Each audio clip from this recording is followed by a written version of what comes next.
ఇప్పుడే పానీపూరి చెప్పిన రెడీ చేస్తున్నాడు అక్కడ.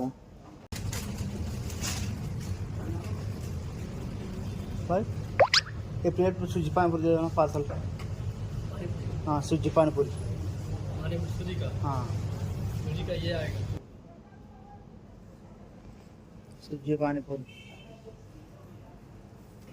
రేటు ఎంత 258 ఉంది సుజ్జి పానీపూరి. మన పానీపూరి రెడీ అయిపోయింది. పార్సల్ కట్టేసాక అక్కడ పెట్టిన కూడా కౌంటర్లో స్కాన్ చేసి కొట్టేస్తే అయిపోతుంది పైసా. మన పానీపూరి అయితే తెచ్చుకుందాము ఇంకా పార్సల్. ఓకే బాయ్ అందరు, గుడ్ నైట్. అయిపోయింది, తినేసాము ఇంకా పానీపూరి అయితే. వాకింగ్కి వెళ్దాం 10 నిమిషాలు బయట.